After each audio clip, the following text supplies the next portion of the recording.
دھمکا کے گھر خالی کرا کے ان کے گھر پہ قبضہ کر لیتے. تو اب وہ لوگ جو ہے وہ مسلمان ہونا انہوں نے چھوڑ دیا. تو اس لیے میرے محترم دوستوں اور بزرگوں، یہ اللہ تعالیٰ نے ہمیں اور آپ کو بہت بڑی محنت دی ہے، اللہ نے ہمیں بہت بڑی ذمہ داری دی ہے، بہت بڑا کام دیا ہے میرے محترم دوستوں. تو اگر انشاءاللہ یہ ڈر اللہ ہمارے اندر پیدا کر دے اور ان صفات کو لے کر ہم دنیا کے کونے کونے کے اندر جائیں. دیکھو اس میں بار بار ہمارے سامنے یہ بات آتی ہے، قابلیت جو ہے نا، قابلیت یہ اللہ کی نعمت ہے، لیکن اللہ کی طرف سے قبولیت ہونی چاہیے.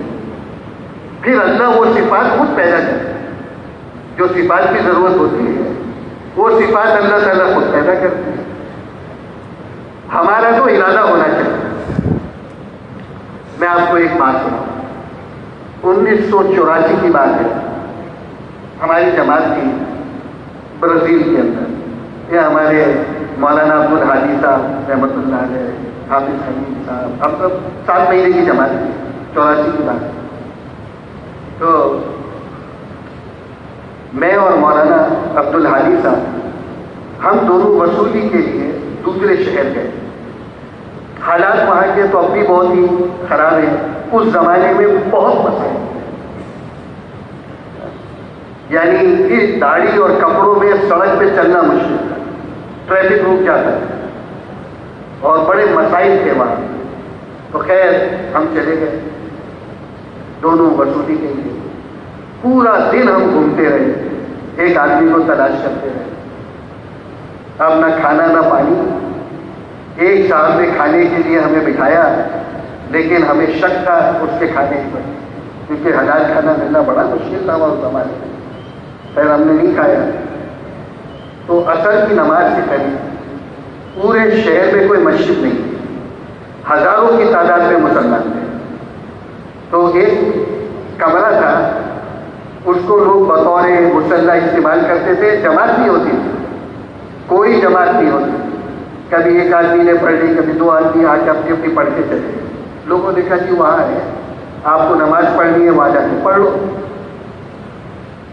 تو ہم لوگ وہاں چلے. گاڑی ہمارے پاس تھی، ہم نے گاڑی لے لی تھی، وہاں جا کے خرید لی تھی. ہم نے وہاں نماز پڑھی. تو نماز پڑھنے کے بعد ابھی ہم نکلنے کی تیاری کر رہے تھے تو ایک خاندان داخل تھا، میاں بیوی اور 2 بچے. شکل تھے وہ ہندوستانی، ہمارے لوگ. ہم تو خوش ہو گئے، وہاں کوئی مل جائے اس زمانے میں ہمارے اپنے لوگ. السلام علیکم. وعلیکم السلام. انہوں نے اشارے سے کہا کہ ہم نماز پڑھتے ہیں، پھر ہم آپ سے ملنا چاہتے ہیں. چلے آپ نماز پڑھ لیں. نماز پڑھ لی انہوں نے. اب جب آدمی سے بات ہم نے کی تو آدمی کہنے لگا کہ میں تو صرف پرتگیز جانتا ہوں. اسے پرتگالی میں کہا کہ میں تو پورچوگیز جانتا ہوں، میں تمہاری زبان نہیں جانتا. تھا وہ ہمارا آدمی، ہماری طرح تھا. ہم پریشان ہو گئے. تو اشارے سے کہتے پریشان نہیں ہو، میری بیوی تمہاری زبان جانتی ہے. تو اسے اپنی گھر والی کو، وہ خود بھی آ گئی. تو اس نے کہا کہ میرے شوہر جو ہے، چونکہ وہ پیدائش اس کی یہاں کی ہے تو وہ یہیں کی زبان جانتے ہیں، لیکن ہم موزمبیق سے، وہ کہنے لگے موزمبیق میں بھی پرتگالی بولتے ہیں. وہاں پہ حالات آ گئے. ہم بہت مالدار تھے، ہم نے وہاں سے ہجرت کی اور ہم ہجرت کرتے یہاں. ہم نے اپنی ہجرت میں اپنی دنیا کو سامنے رکھا، اپنی آخرت کو سامنے نہیں رکھا. ہم نے دنیا دیکھ کے یہاں ہجرت، وہ عورت کہہ رہی ہم نے دنیا دیکھ کے یہاں ہجرت. تو کہنے لگی کہ میری تمنا تھی کہ میں اپنے دونوں بچوں کو حافظ قرآن بناؤں.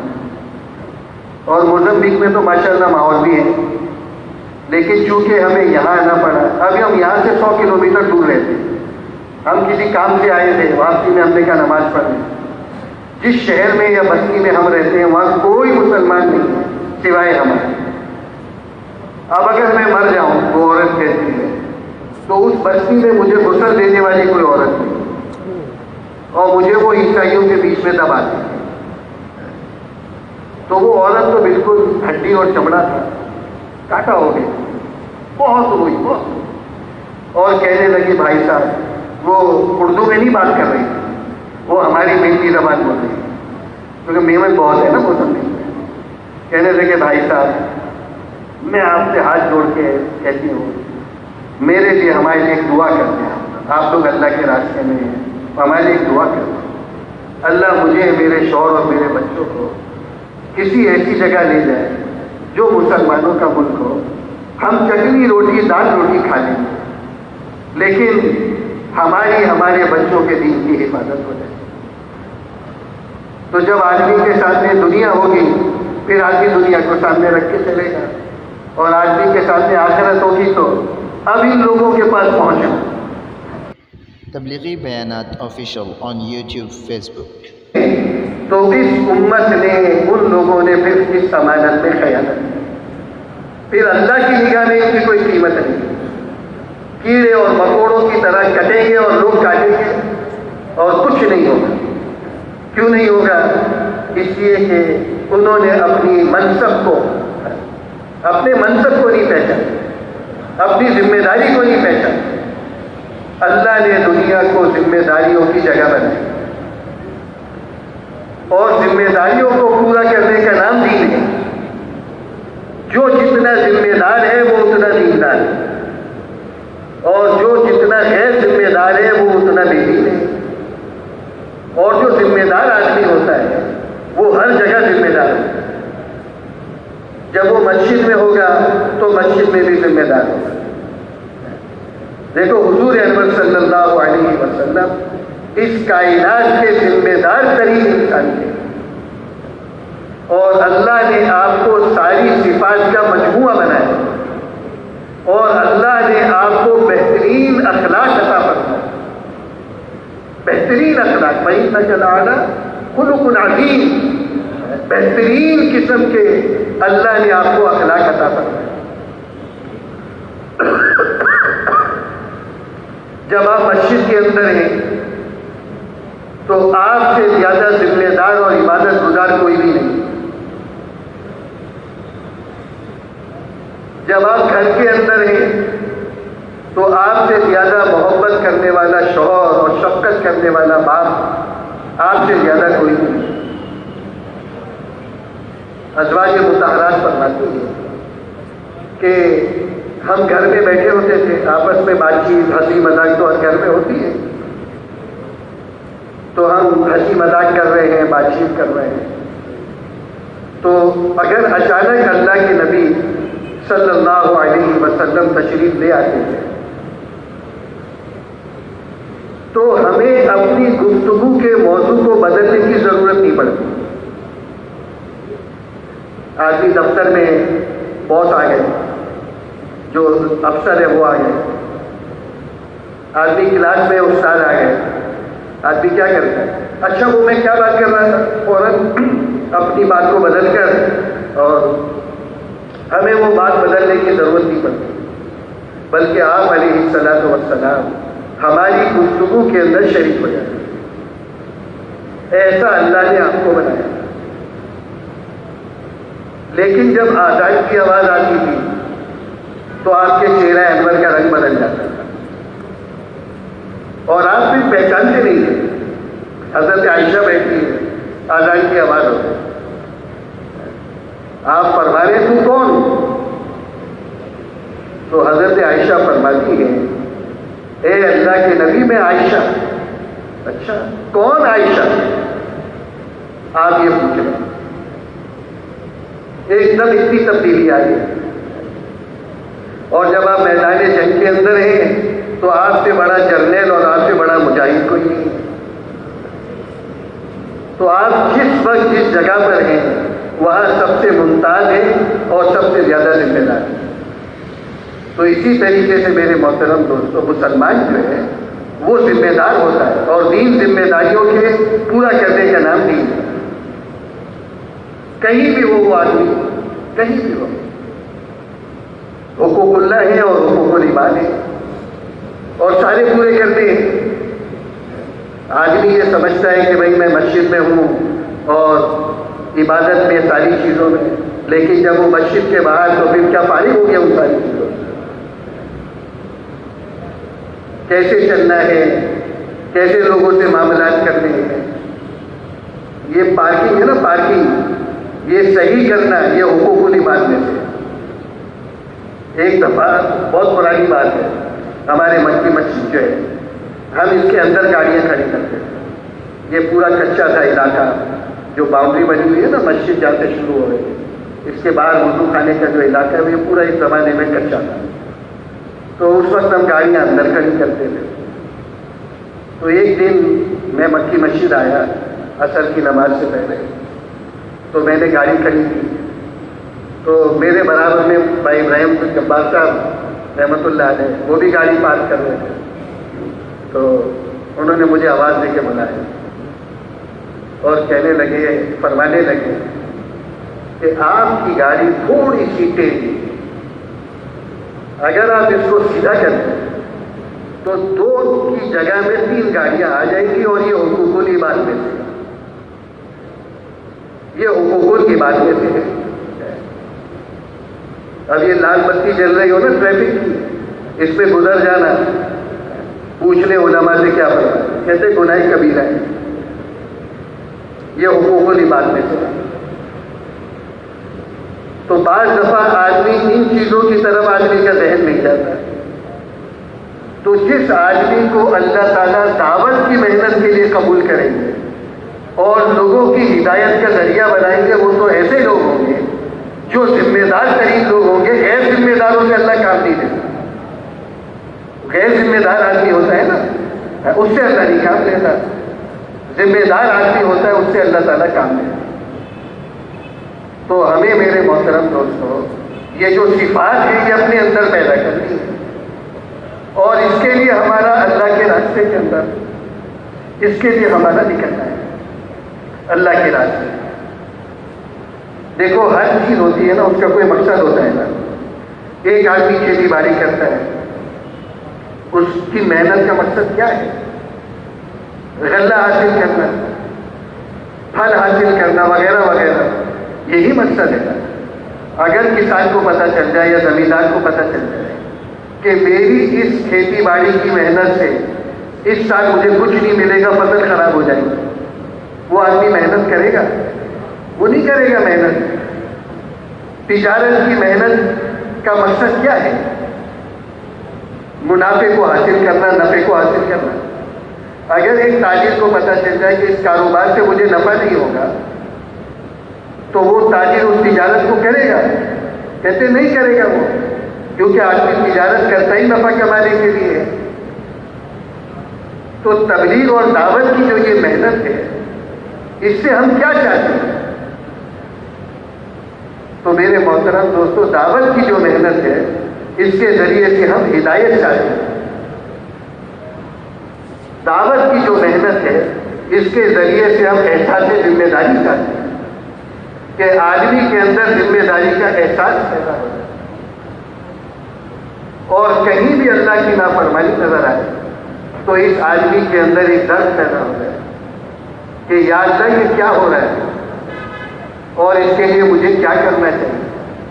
عام طور پہ کیا ہوتا ہے کہ جی ہم کیا کریں بھائی، ہمارے کرنے سے کیا ہوگا بھائی، ہم اکیلے جو ہے نا، وہ کہتے تو اکیلا ہی ساری کائنات ہے،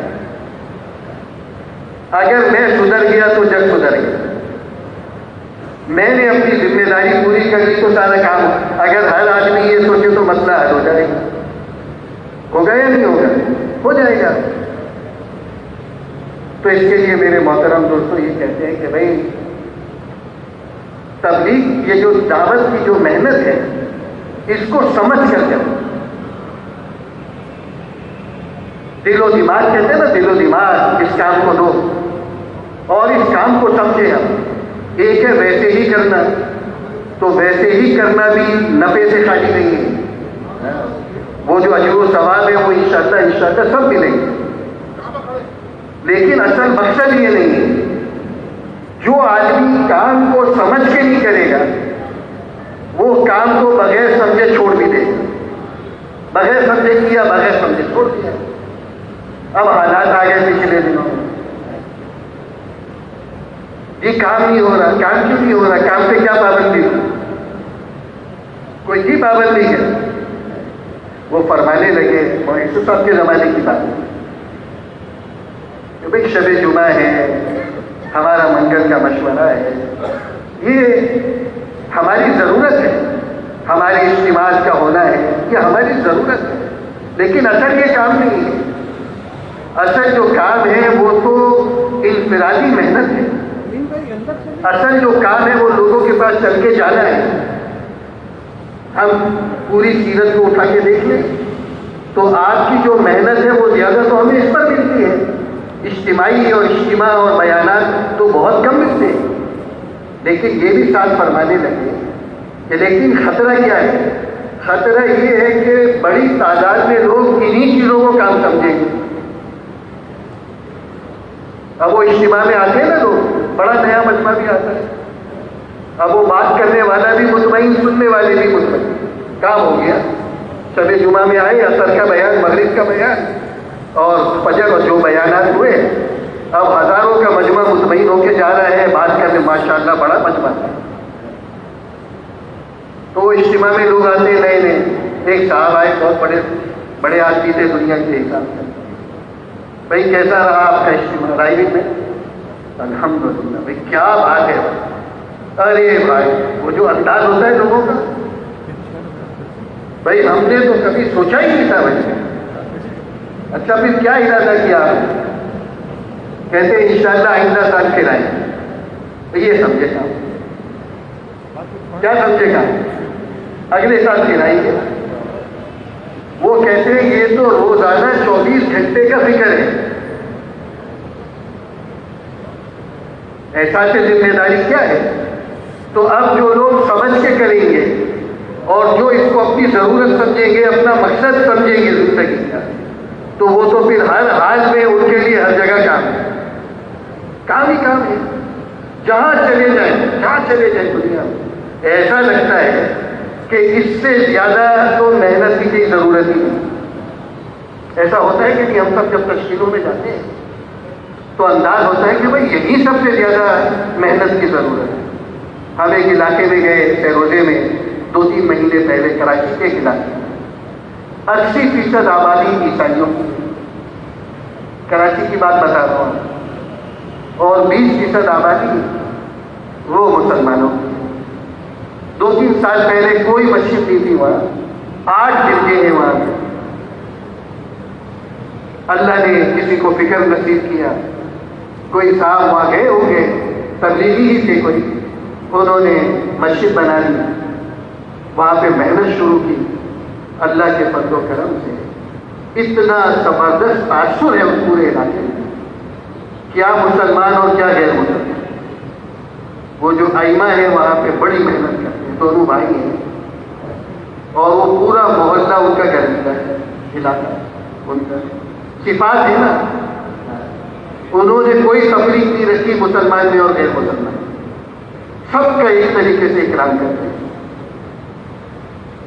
کیونکہ وہ تو مسجد کے اندر کی زندگی نہیں دیکھیں گے نا, وہ تو ہماری مسجد کے باہر کی زندگی دیکھیں گے.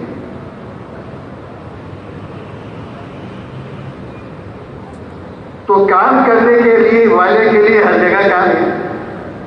تو میں نے ان سے ایک سوال کیا. میں نے کہا کہ کچھ لوگ بھی مسلمان ہو رہے ہیں, ان سے. انہوں نے کہا کہ یہ شروع میں ہوئے تھے, جب ہم یہاں پر آئے ہم نے محنت شروع کی تو شروع میں ہوئے, اب نہیں ہوتے. میں کہا اب کیوں نہیں ہوتے؟ تو کہنے لگے یہ جو بازار ہے محلے کے باہر, اس میں مختلف دکانیں ہیں.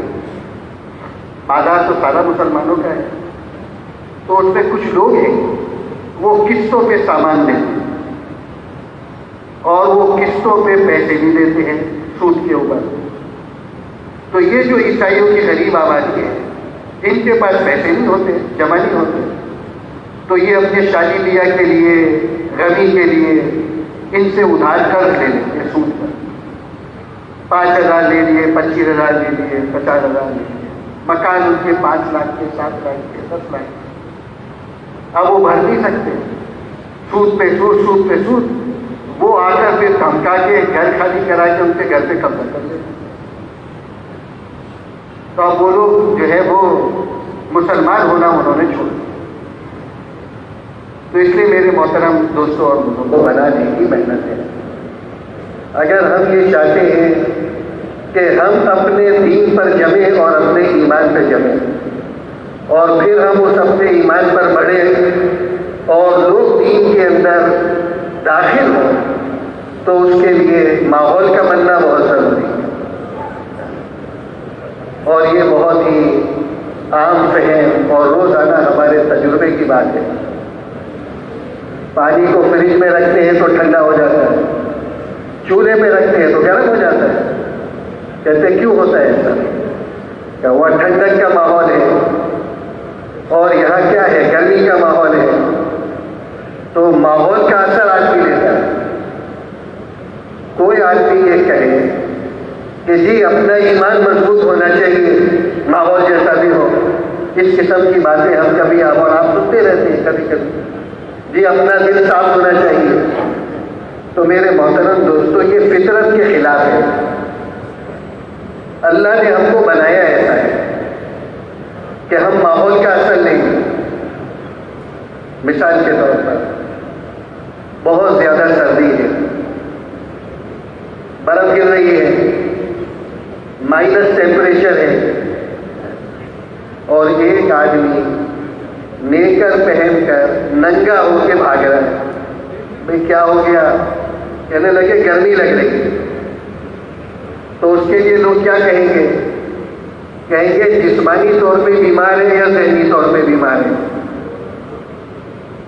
ہاں یہ ہو سکتا ہے، کسی کو سردی زیادہ لگے، کسی کو کم لگے، یہ تو ہو سکتا ہے، مزاج مختلف ہے۔ لیکن سردی میں سب کو سردی لگتی ہے اور گرمی میں سب کو گرمی لگتی ہے۔ گرمی ہے شدید قسم کی، 40-45 ڈگری کی گرمی ہے، اور آدمی اوور کوٹ پہن کے جا رہے ہیں۔ کیا ہو گیا آپ کو؟ کہنے لگے جی وہ سردی بہت لگ رہی ہے۔ تو لوگ کہیں گے جسمانی طور پہ بیمار ہے یا ذہنی طور پہ بیمار ہے۔ تو ماحول کا جو اثر ہے میرے محترم دوستوں، وہ ہر آدمی پر ہوتا ہے نا۔ اذا جاء نصر اللہ والفتح سورت نازل ہوئی، کیا ہو رہا تھا؟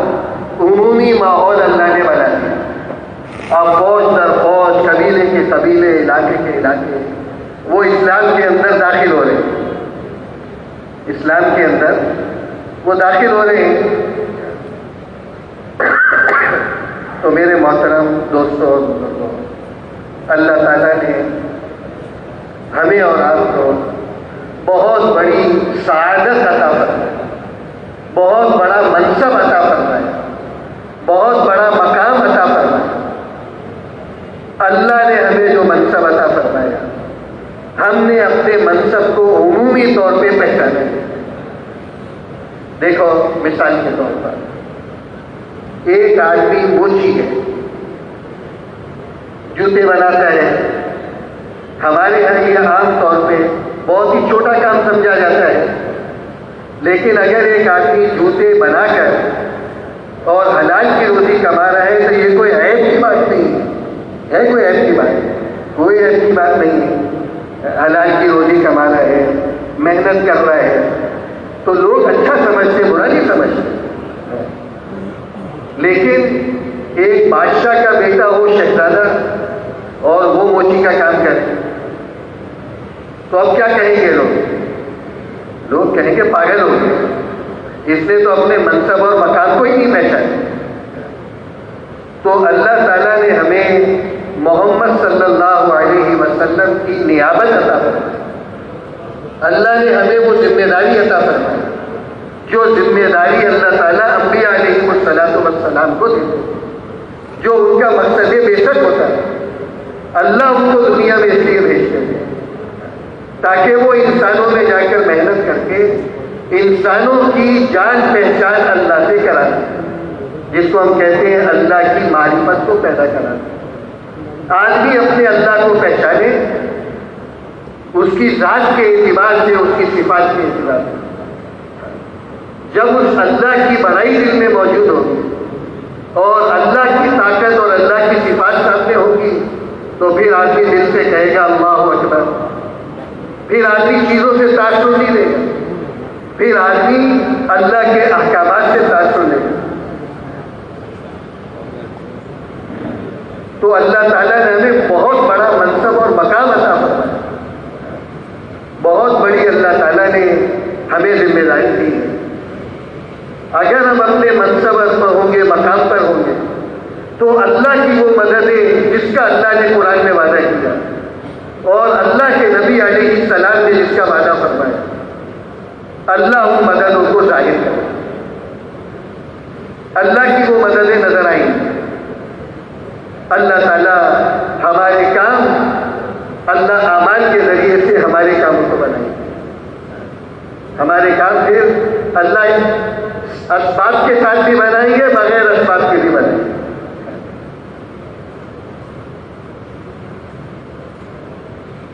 ایک عورت تھی، یہ بھائی امین صاحب بہت سناتے تھے ہمارے رحمت اللہ علیہ. کہتے تھے ایک لڑکی تھی، بھیک مانگتی تھی اور گھر گھر جاتی تھی بستی میں، پرانے پھٹے ہوئے بیچاری کے کپڑے. بھائی کوئی بچی ہوئی روٹی ہو تو دے دو، تو لوگ دے دیتے تھے بچی ہوئی روٹی. ایک دن وہاں سے شہزادہ گزرا تو شہزادے کی نظر اس لڑکی پہ پڑی تو وہ لڑکی اس کو پسند آئی. اس نے لڑکی کو کہا کہ میں تجھ سے شادی کرنا چاہتا ہوں، کیا تم مجھ سے شادی کرے گی؟ تو اس بھیک مانگنے والی کو اور کیا چاہیے تھا، فوراً تیار ہو گئی، شادی ہو گئی، شہزادی بن گئی. کچھ دنوں کے بعد شہزادے نے دیکھا جب اس کی آنکھ کھلی رات میں کسی وقت کہ اس کی گھر والی تو بستر پہ نہیں. پریشان ہو گیا، دیکھا بالا کہیں ملی نہیں، تو اپنے گھوڑے پر بستی میں گیا دیکھنے کے لیے، محل میں تو ہے نہیں. تو اس نے دیکھا کہ اس کی جو گھر والی ہے وہ پرانے کپڑے پہن کر، اس زمانے کی جب بھیک مانگتی تھی پھٹے ہوئے، وہ کپڑے پہن کر گھر گھر جا کے لوگوں کو کہہ رہے ہیں کوئی بچی ہوئی روٹی دو ہو تو مجھے دے دو. تو شہزادے نے اس کو کہا اللہ کی بندی تو اب شہزادی بن گئی، تیرے لیے تو شاہی خانے ہیں، شاہی خانے اور محل ہے، اور تو اس پھٹے ہوئے کپڑوں کے اندر لوگوں سے بچی ہوئی روٹی مانگ رہی ہے. تو وہ عورت کہنے لگی کہ میں کیا کروں، میری عادت ہی ایسی ہو گئی، جب تک 10 گھروں کی بچی ہوئی روٹی نہ ملے شاہی خانوں سے پیٹ نہیں بھرتا. اللہ پاک فرماتے ہم تمہاری بادشاہوں کی طرح اور شہزادوں کی طرح پرورش کریں گے. تو ہم کہتے ہیں کہ اللہ دیا ہمیں تو 10 گھروں کی بچی ہوئی روٹی چاہیے، ہمارا پیٹ ہی نہیں بھرتا اس کے بغیر. تو جب ہم اپنے منصب پر ہوں گے، اپنے کام پر ہوں گے، اپنے مقام پر ہوں گے، میرے محترم دوستو، اللہ کی وہ مددیں اس امت کے ساتھ ہیں. میں آپ کو ایک چھوٹا سا واقعہ سناتا ہوں.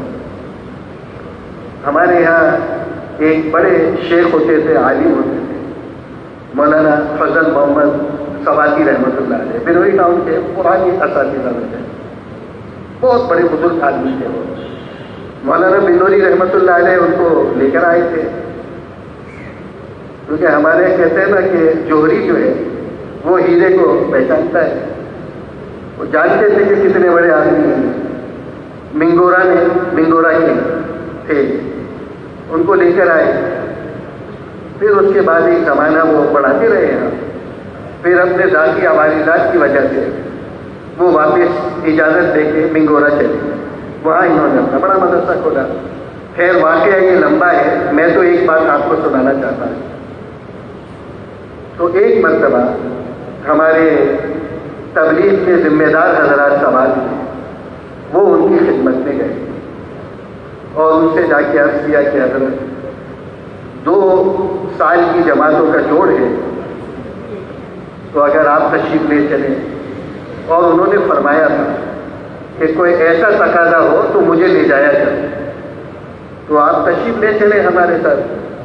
تو اس دن حضرت کی طبیعت صحیح نہیں تھی، بخار تھا، اور سارے اساتذہ ساتھ بیٹھے ہوئے تھے مدرسے کے دوسرے، وہ سب ان کے شاگرد تھے.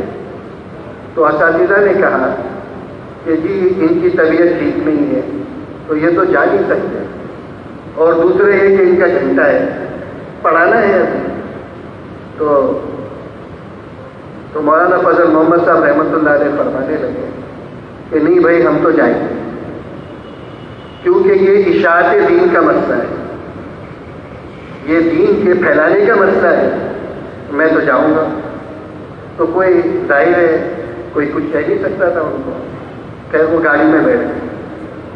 جب وہ گاڑی میں بیٹھ گئے تو وہ تھے اور ہمارے تبلیغ کے جو ذمہ دار حضرات تھے وہاں کے، یہ جو موجود تھے نا جو ان کو لینے گئے تھے، انہوں نے مجھے واقعہ سنایا کہ ہمارے ساتھ ایسا ہوا۔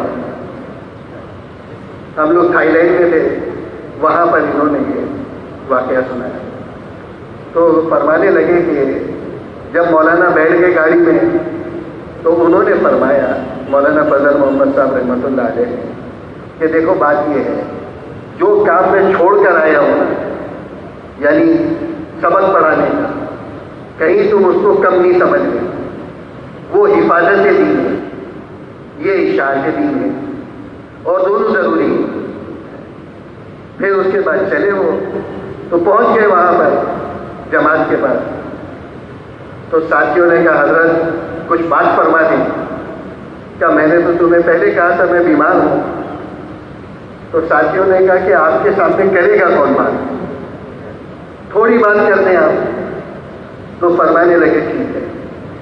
تو انہوں نے چند باتیں فرمائی، لیکن جو بنیادی بات تھی وہ میں آپ سے عرض کرنا چاہتا ہوں۔ انہوں نے یہ فرمایا کہ ہم نے کتابوں میں پڑھا کہ اگر کوئی آدمی کسی کے ہاں ملازم ہے اور نوکر ہے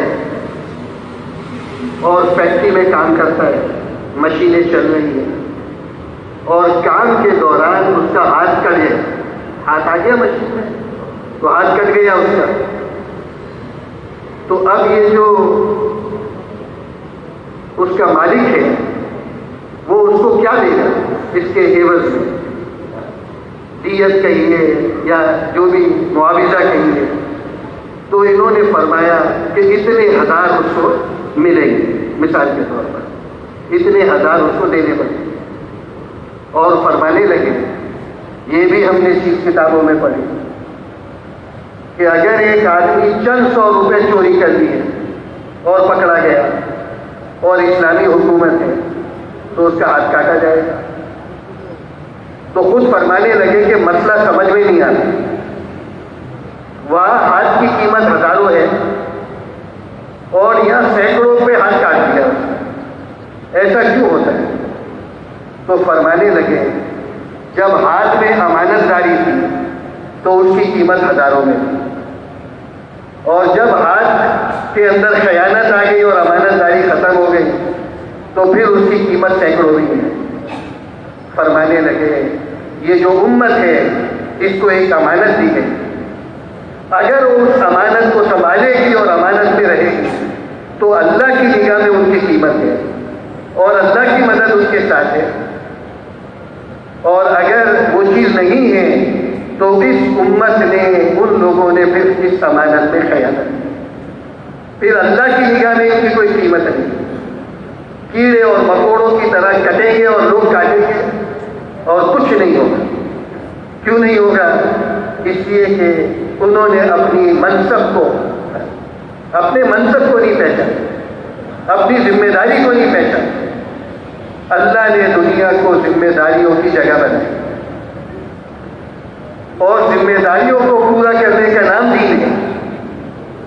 جو جتنا ذمہ دار ہے وہ اتنا دیندار ہے، اور جو جتنا غیر ذمہ دار ہے وہ اتنا بے دین ہے۔ اور جو ذمہ دار آدمی ہوتا ہے وہ ہر جگہ ذمہ دار ہے، جب وہ مسجد میں ہوگا تو مسجد میں بھی ذمہ دار ہوگا۔